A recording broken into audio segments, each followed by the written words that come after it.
จุดที่เฮาไปยังจื้ออยู่บ่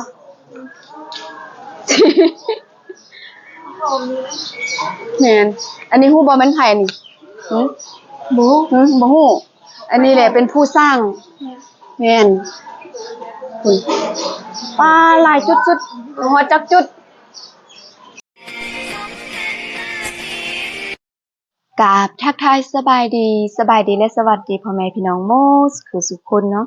คลิปนี้มาพบพอกับครูออกับลูกศิษย์ตามเคยอยู่วัดร่องคุณมาเบิ่งความพวกนางตะลึงเบิ่งปินไปปินมาเห็น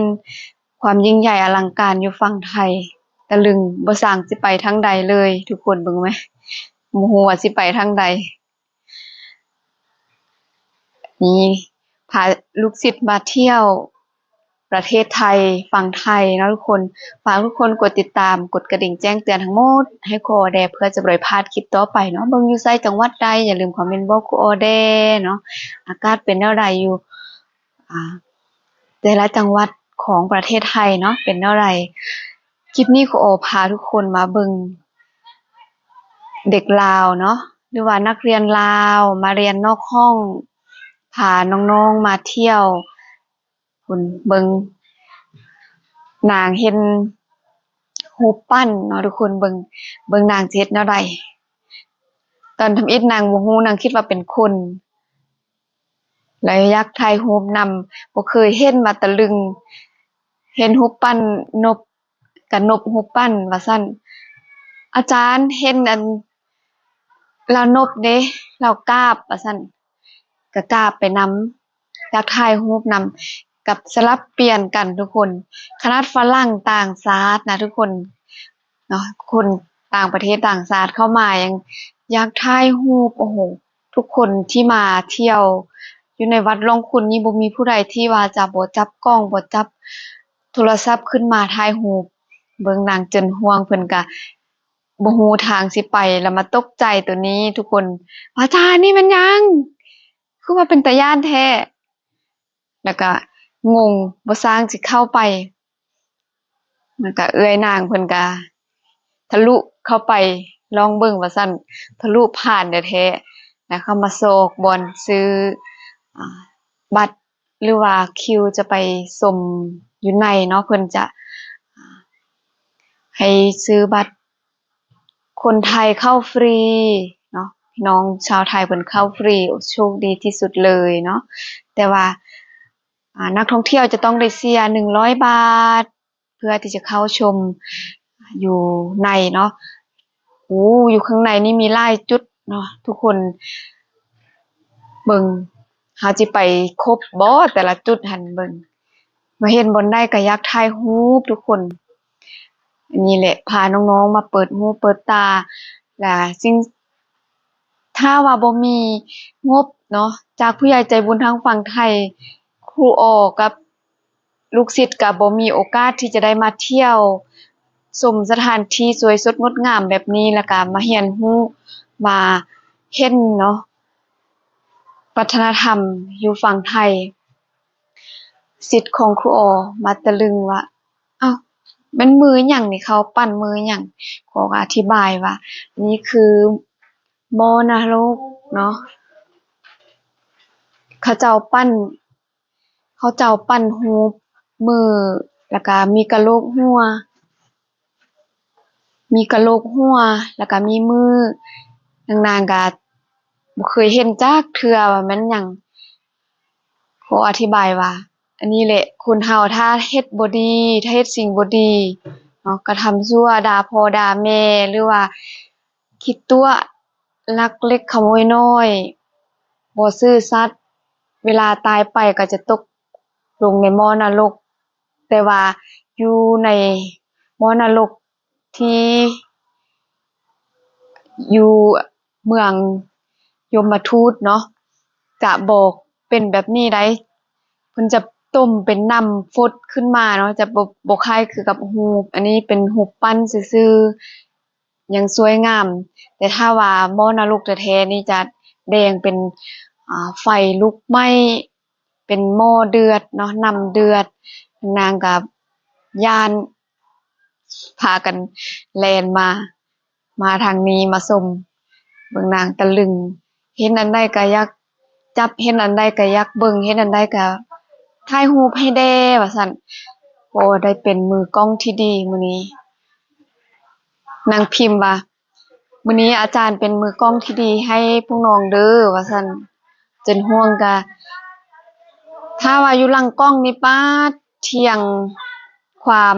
เว้านี่แบบเว้าเก่งอยู่แต่ว่ามาเห็นมาเที่ยวฝั่งไทยแล้วแบบเห็น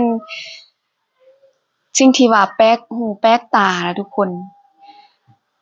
นางแบบตะลึงแบบว่าอึ้งบ่เคยเห็นแบบนี้จักเทื่อหั้นนะอยู่บ้านเฮาเนาะมันน้องๆก็บ่ได้ออกมาเที่ยวแบบนี้นะอยู่โรงเรียนก็อยู่แต่หอพักเนาะเฮาบ่มีรถจะออกมาโละมาเที่ยวแล้วก็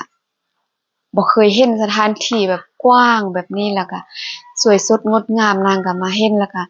อันใดก็อยากถ่ายรูปนางเห็นอันใดก็ถามบางอย่างครูโอก็รู้บางอย่างครูโอก็บ่รู้แล้วครูโอก็บ่สร้างตอบเนาะแล้วก็การที่พวกเราเข้ามาฟังไทยเนาะลูกศิษย์ของครูโอเข้ามาเที่ยวฟังไทยนำครูโอก็เป็นครั้งแรกครั้งทำอิฐในชีวิตของน้องๆเนาะที่ได้มาเที่ยวก็บ่เคยเห็นสิ่งที่ว่าแปลกหูแปลกตาบ่เคยเห็นแบบนี้น้องๆก็อยากรู้อยากเห็นอยากถามครูอ้อเองแม้แต่ครูอ้อเองก็ยังอยากรู้เนาะบางสิ่งบางอย่างครูอ้อก็พอตอบพวกน้องๆครูอ้อก็ตอบถามว่าเป็นครูคือบ่รู้เนาะครูอ้อบอกเลยว่าครูอ้อมาประเทศไทยนี่มาเที่ยวประเทศไทยครูอ้อยอมรับว่าครูอ้อบ่มีความรู้เนาะบ่มีความรู้หลายเนาะบ่รู้หมดทุกอย่างแล้วครูอ้อมาเที่ยวประเทศไทยก็คือมาแบบมาด้วยความมักความรักเนาะหลงใหลในประเทศไทยหั้นนะเนาะแล้วก็ได้มาเที่ยวได้มาเห็นแล้วก็อยากให้ลูกศิษย์ของครูโอเองได้มาสัมผัสได้มาเที่ยวบางบ่อนที่ครูโอพาน้องๆมาเที่ยวในทริปนี้เนาะ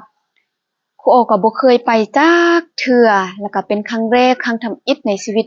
ของครูโอเองเนาะแล้วก็เป็นการมาเรียนรู้สิ่งใหม่ๆสำหรับครูโอแล้วก็ลูกศิษย์ของครูโอเนาะ น้องๆก็ดีใจครูโอเองก็ดีใจเนาะตื่นเต้นยอมรับว่าตื่นเต้นดีใจสุดๆเนาะที่ได้มีโอกาสได้มาเที่ยวมาชมสิไม้ลายมือเนาะการสร้างวัดวาอารามอยู่ฝั่งไทยมีวัดอันนี้คือถ้าจะเว้าเนาะก็เป็นวัดร่องขุนวัดร่องขุนก็ภาษาอังกฤษก็ว่า White Temple วัดสีขาวนั่นเองเนาะทุกคนอันนี้ครูโอก็มาซื้อหาก็เสิร์ชเบิ่งแล้วก็ FC เพิ่นก็แนะนำเนาะแล้วก็ผู้ใหญ่ใจบุญก็ให้งบมาครูโอก็พาน้องๆไปที่บางบ่อนบ่เคยไปก็พาน้องๆไปแล้วก็เหมารถเนาะคำว่าเหมารถนี่คือแบบเฮาจ่ายค่ารถแล้วก็ให้เพิ่นนำเที่ยวหั้นน่ะแล้วก็เพิ่นก็ถามเนาะว่าเฮาอยากไปเที่ยวไสครูอ้อก็บ่ฮู้ว่าบ่อนใดครูอ้อก็บอกอ่าซูเฟอร์รถเนาะหรือว่าคนขับรถว่าให้อ้ายเพิ่นหั้นน่ะแนะนำว่าบ่อนใดที่ว่ามีบ่อนเที่ยวงามๆอยู่แถวเชียงรายให้พาไปเด้แล้วก็ นางล้านเจ้าของครูโอกับพ่อหูเนาะให้ก่อนจะมาเนี่ยให้นางไปเชิดเบิ่งข้อมูลว่าอยู่ฝั่งเชียงรายมีบ่อนใดที่ว่าบ่อนที่เขาเจ้าเที่ยวแล้วก็นางก็ไปเบิ่งก็ได้ข้อมูลมาน้อยหนึ่งครูโอก็บ่มีเวลาที่จะเข้าไปเบิ่งหั้นนะทุกคนเนาะเวลาไปก็จะบ่ฮู้ว่าบ่อนใดก็คิดว่าซุเปอร์รถหรือว่าผู้นำเที่ยวจะพาเที่ยวแหล่งท่องเที่ยวสถานที่ท่องเที่ยวต่างๆที่สำคัญอยู่ในฝั่งไทยเนาะฉะนั้นครูโอจึงพาน้องๆมาแบบบ่ทันตั้งตัวเพราะว่า FC แล้วก็ ผู้ใหญ่ใจบุญทางฝั่งไทยเนาะเพิ่นให้งบมา คือเพิ่นไปเฮ็ดเวียกอยู่ดูไบเพิ่นให้งบมาครูโอได้งบพาลูกศิษย์มาเที่ยวครูโอรู้สึกดีใจแล้วก็ตื่นเต้นประทับใจในความมีน้ำใจมีเมตตาของพี่น้องชาวไทยเนาะกับผู้ใหญ่ใจบุญผู้นี้นะนี่ให้ภาพบรรยายเนาะน้องๆเข้ามาเที่ยวเฮ็ดอันใดก็อยากถามเฮ็ดอันใดก็เกิดคำถามว่าอันนี้มันรูปหยังคือว่าน้องๆก็พออ่านภาษาไทยได้แน่น้อยหนึงแล้วก็ครูโอก็พออ่านได้แน่น้อยหนึงก็ถามเห็นเขาโยนเหรียญลงน้ำเขาก็ตะลึงก็งงเอ้าเขาคือโยนเงินทิ่มว่าซั่นเขาคือโยนเหรียญทิ่มเขาบ่เสียดายบ่ครูโอก็ว่าบ่อันนั้นเขาเฮ็ดบุญว่าลางทีเขารู้คำตอบแล้วทุกคนคือแบบมาถามเอาเงินเหรียญนำครูโอจิไปโยนจิไปป้อนบ่อนเขามีตู้บริจาคเนาะบ่อนเขาทำบุญหั่นน่ะครูโอว่าการทำบุญนี้เราต้องเอาเงินเราถ้าว่าจะเอานำครูโอเนาะส่วนการทำบุญนี้คือถ้าเอาแล้วต้องมาใส่คืนถ้าบ่ซั้นนี้ครูโอจะเป็นคนได้บุญหมดคือจนห่วงเพิ่นก็นางก็ว่าโดยกลับไปฮอดพักแล้วจิตใจคืนว่าซั่นความนางอยากทำบุญหั้นน่ะเห็นเพิ่นเฮ็ดอันใดเนาะก็อยากรู้อยากเฮ็ดพิมพ์ก็ตะลึงว่าคือว่ามีควันเอิ้นครูออกคือว่ามีควันออกหลังรูปพระพุทธเจ้าว่าซั่นงงว่าเขาเฮ็ดได้แนวใดเบิ่งคือเฮาหลงอยู่ในป่าว่าซั่นเนาะบางพี่น้องชาวไทยบางคนก็มาคอมเมนต์เนาะว่าเวลาครูออเว้าบ่เข้าใจภาษาครูออก็บ่สร้างจะอธิบายแนวใดเนาะเพราะว่าภาษาแถวบ้านครูออก็เว้าสำเนียงแบบนี้หั้นน่ะครูออจะเว้าสำเนียงอ่าเวียงจันทน์ครูออก็เว้าบ่เป็นครูออจะเว้าสำเนียงปากเซสะวรรณเขตจำปาสัก อัตตปือครูออก็เว้าบ่เป็นเนาะทุกคนอันนี้ถ้าว่าบ่เข้าใจบ่อนใดก็คอมเมนต์บอกครูออแหน่เนาะครูออก็จะพยายามปรับเปลี่ยนแล้วก็พยายามอ่าเรียนเว้าถ้าว่าเข้าใจเนาะภาษาภาคใดก็อย่าลืมคอมเมนต์บอกครูออแหน่เนาะอันนี้ก็เป็นสำเนียงภาษาแขวงบ่แก้วหรือว่าสำเนียงซึ่งครูออเองก็เป็นคนชนเผ่าเนาะสำเนียงก็อาจจะบ่คืออ่าสำเนียงของคนลาวแท้เนาะทุกคนแต่ก็เป็นสำเนียงของภาคเหนือเนาะคนภาคเหนือโดยเฉพาะก็แม่นแขวงบ่แก้วเฮาเนาะอันนี้ครูโอพาน้องๆมาเที่ยวแล้วน้องๆว่าน้องๆมาเห็นรูปปั้นอ่ารูปปั้นมนุษย์ต่างดาวนะทุกคนน้องๆพากันตกใจว่ามนุษย์ต่างดาวมายืนแนมเบิ่งตัวเองว่าซั่นครูก็อธิบายเนาะเป็นรูปปั้นซื่อๆเนาะมันบ่แม่นของแท้แบบเขามาจำลองเขามาปั้นให้เราได้ชมได้เที่ยวชมเรียนรู้ว่ารูปมันเป็นแนวนี้รูปปั้นแต่ละรูปปั้นแต่ละบ่อนมันมีความหมายที่แตกต่างกันเนาะคือแต่ละบ่อนมันจะบ่คือกันเนาะความหมายบ่อนใดที่ครูอธิบายให้น้องๆฟังได้ครูก็อธิบายบ่อนใดที่ครูอธิบายบ่ได้ครูก็บอกน้องๆความจริงว่าครูก็บ่รู้หั้นน่ะเนาะทุกคนแนวใดก็ฝากพี่น้องชาวไทยเนาะคอมเมนต์ตำหนิติชมครูได้เนาะคลิปนี้ฝากทุกคนกดติดตามกดกระดิ่งแจ้งเตือนทั้งหมดให้ครูแด่เนาะฝากกดไลค์กดแชร์เฮ็ด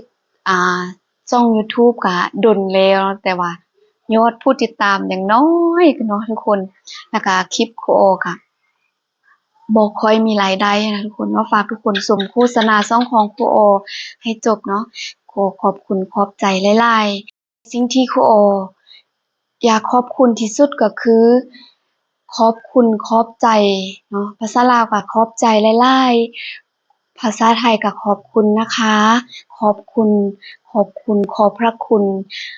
ผู้ใหญ่ใจบุญทางฝั่งไทยที่เฮ็ดเวียกอยู่ดูไบ อยู่ประเทศดูไบเนาะ ให้งบครูอ๋อและลูกศิษย์มาเที่ยวในครั้งนี้ ได้มาเปิดหูเปิดตา ได้มาเห็นโลกกว้าง ได้มาเรียนรู้หลายสิ่งหลายอย่าง อันใดบ่เคยเห็นก็ได้เห็น อันใดบ่เคยได้กินก็ได้กิน ขอให้ผู้ใหญ่ใจบุญจงร่ำรวยร่ำรวย เจริญเจริญเนาะ สำหรับคลิปนี้ก็ฝากทุกคนกดติดตามกดกระดิ่งแจ้งเตือนทางโมได้ครูออเดย์เพื่อจะบ่ได้พลาดคลิปต่อไป ฝากกดไลค์กดแชร์เบิ่งอยู่ไสจังหวัดใดเนาะ คอมเมนต์บอกครูออเดย์แล้วก็ฝากทุกคนสมโฆษณาช่องของครูออให้จบเนาะ เพื่อเป็นกำลังใจในการเฮ็ดคลิป ครูออต้องกล่าวคำว่าสบายดี พบกันคลิปหน้า บ๊ายบาย